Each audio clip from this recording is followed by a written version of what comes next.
Hi guys, welcome back for another video. So I'm going to play the D major study from the Demnitz book today, set for grade 4 ABRSM. One of the alternative studies that you can do that's not in the published book. But I think this is a great study for practicing light articulation skills up and down the instrument in a really musical way. Check this out, here we go.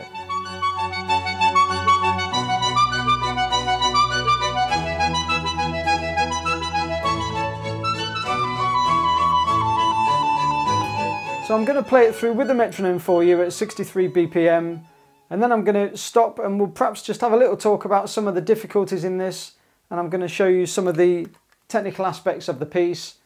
So if you want to skip through to that and you know how it goes, then the details of that will be in the description. Okay, so here we go at 63 BPM. Now if you're going to try and play along with me and the clicks, then I'm going to give you 1, 2, 3, 4, and then we're in. 1, 2, 3, 4.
Okay, so you've heard the piece now. Let's have a little chat about the detail in the music and what we want to bring out here.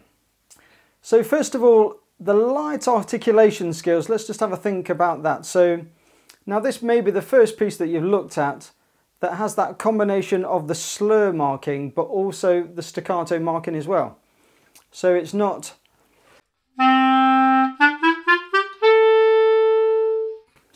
detached like it would be if it was staccato, and it's not legato either.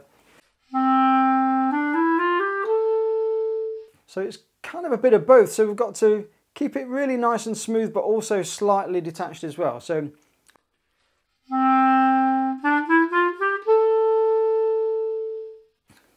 and that is really the theme for the whole piece.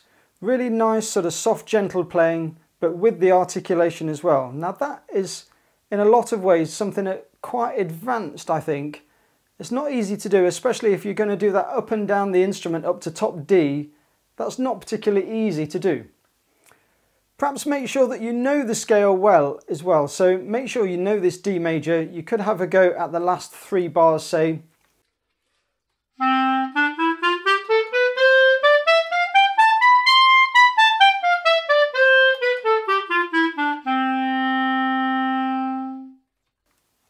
So make sure you can play that really well and really comfortably before you even have a go at the piece perhaps. Also, there's a few sort of tricky notes around those sort of break notes and throat notes that you've got to try and keep a good clarity in the sound. So you've got that bit on the 3rd line where it hovers around those C sharps and the Bs and the A sharps.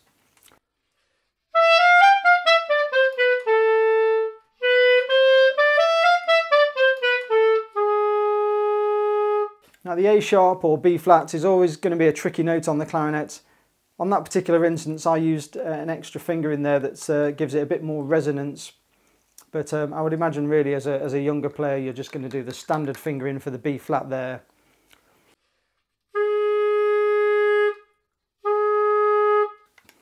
So try to keep a nice steady sound on that note and don't back off from it too much just because it's one of the duffer notes on the instrument. So support those notes and try and even out the sound across the instrument. So try not to have too many weak spots as you cross from one register to the other. So as you're going through the middle section of this piece and you're coming up from that bottom A all the way up to the D on the second to last line,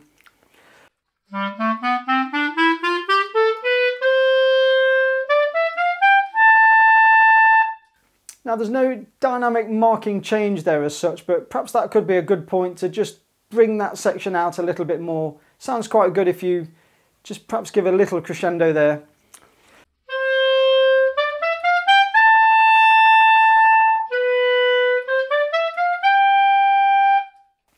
Also, you don't want to be too soft and too weak on those notes, so perhaps just let them really sing out there and make your best sound.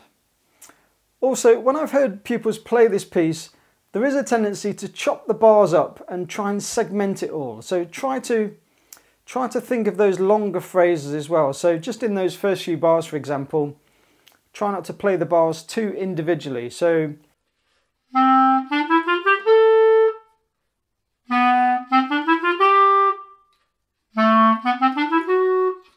really try and play the piece with good, big, long chunks of sound, really continuous sound.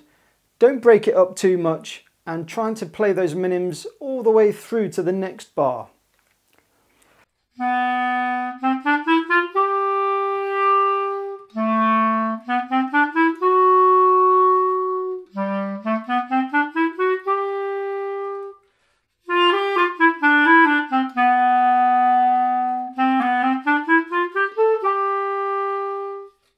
So I think as a wind player in general, you know, we're all the time trying to get our music sort of to sound as continuous as we can.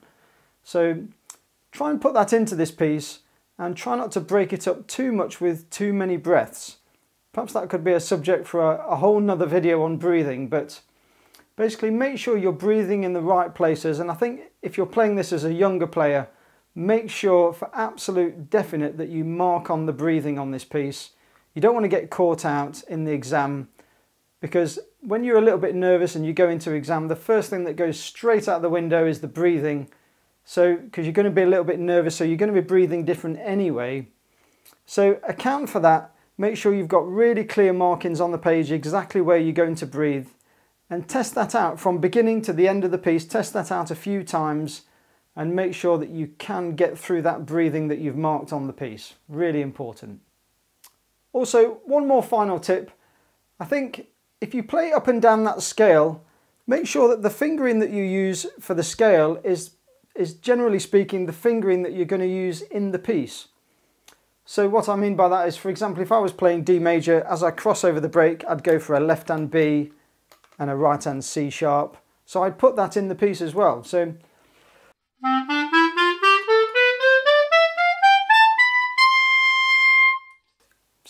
that's what I would use in the piece. So try to make sure that you stick to a definite pattern and learn that fingering. Also be careful with that top note, the C sharp to the D. Make sure you've got that little finger on the D. That'll just give you the correct pitch on that top note.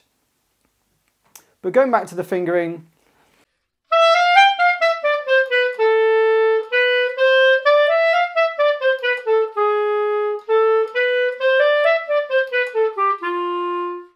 so on that passage there, I've used left hand Bs and right hand C sharps all the way through that. Now if you're going to do it the other way around, if you're going to use right hand B and left hand C sharp, fine, but make sure you stick to that all the way through so that you've got some sort of continuity in your technique. Now I did mention at the start of the video that I try this at a few different metronome tempos, so 60, 63 and 66. Now just be careful if you play it too slowly. Remember of course that, you might think that's going to give you more time and make it easier, but actually as a wind player it doesn't necessarily make it easier to play it more slowly, because then you get into more issues with trying to keep the clarity of the sound going, and also then it's going to affect the way that you breathe in the music. So I think if you get it to a good steady tempo, that really does help. So don't play it too slowly, because you'll find yourself getting in a bit of a pickle with the breathing. Okay, so I think that's a wrap for the D major study. If you're presenting that for exam, the best of luck. Do subscribe to the channel if you're not already subscribed. Remember to click that little bell, and that will give you notifications of when I upload my videos. See you on the next video. Bye!